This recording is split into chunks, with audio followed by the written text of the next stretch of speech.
Good morning, good afternoon, good evening, good day.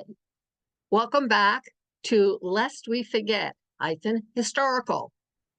Passionate World Talk Radio is the wholly owned subsidiary of Global Media Network, LLC. And today we're going to talk about Martin Luther King, Reverend Martin Luther King, Dr. Martin Luther King. His birthday is coming up on January 15th. What do you know about Reverend King? Did you know he was an activist? Did you know he was concerned with the African American community? On his birthday, people tend to celebrate it by honoring this gentleman for his work and for what he accomplished for his people, the African Americans. It is a day of public service, a time to volunteer in your community, and also reflect on the legacy that Reverend Martin Luther King left for his people. NPR had an interview with Adam Russell Taylor discussing Dr. Martin Luther King and his legacy. And they were going over what was a true reflection of what Dr. King did for the United States of America.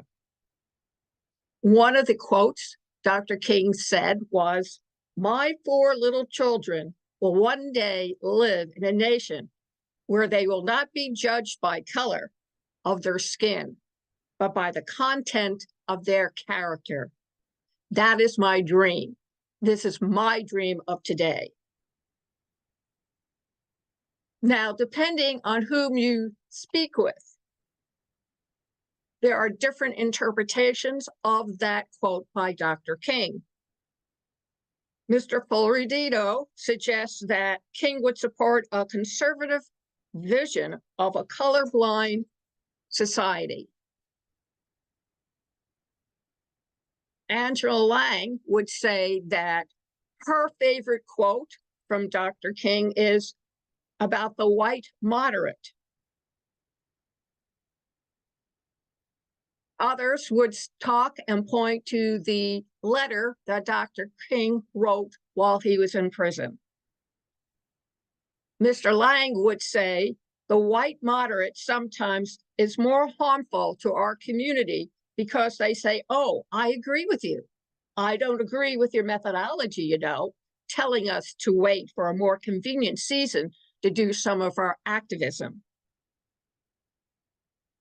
Oviedo would tell you that Mr. Lang runs Black Leaders Organization for Communities, a Milwaukee group that's been at the center of racial justice protests in that city. Among the pushback her work has faced from people who said they support her cause until protests turn disrupted, like when they occupy a freeway, or block an entrance to a building, or to an airport. So what are some of the legacy that is influenced by Dr. King's words? Well, NPR reports that ongoing fights for voting, and racial justice have always sparked a reckoning over Dr. King's words. And then they go on to air a archived recording between President Joe Biden and Florido from NPR. Mr. Biden says Americans of all stripes will praise him for the content of his character. But as his family said before, it's not enough to praise their father. And you should not celebrate his birthday unless you're willing to support what Dr. King lived for and for what he died for. Reverend Martin Luther King was assassinated. He was shot. NPR, Mr. Florido says, Mr. President is right. This morning, when senators opposed the voting rights bill, at the same time, they tweeted their tributes to Dr. King. The Reverend Adam Russell Taylor said which policies like affirmative action or voter protection laws are unnecessary. How many would you agree to that, especially from the debacle for the insurrection on January 6th, or the debacle when former Mr. Trump refused to hand over the reins of the presidency to the incoming president, and what he said regarding ballots, especially from the African-American group of people. Mr. Taylor states that when people remember voting rights and protection of those rights, people have an amnesia and what Dr. King really stood for. NPR states that King was a vocal opponent of war, imperialism, and materialism.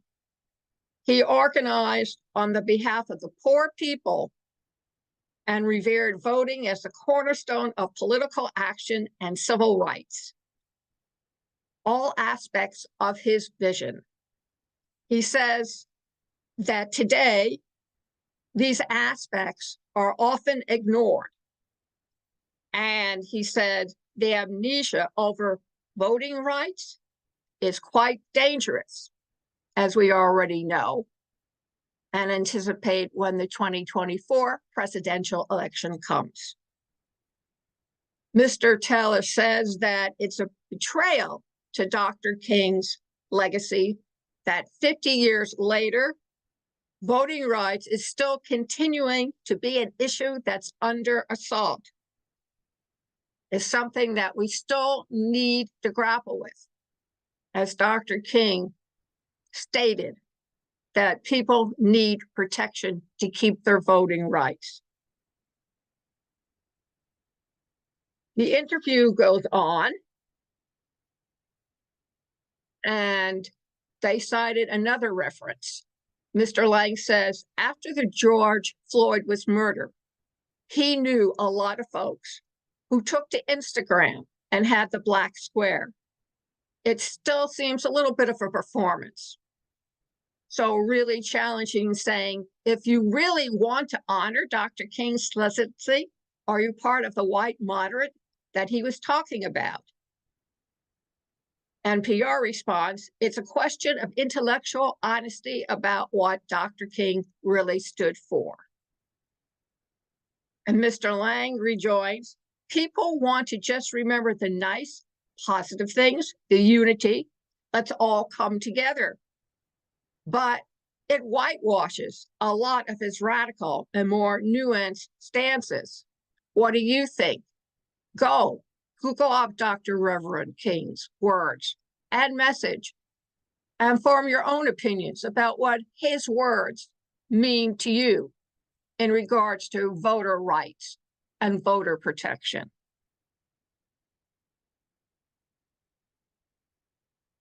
And NPR responds, says that it's a disservice to the racial justice and civil rights fights of the day when you take the real meaning out of the words of what Dr. King said. Why am I presenting this? Because I think that Dr. King should be remembered with dignity and honor.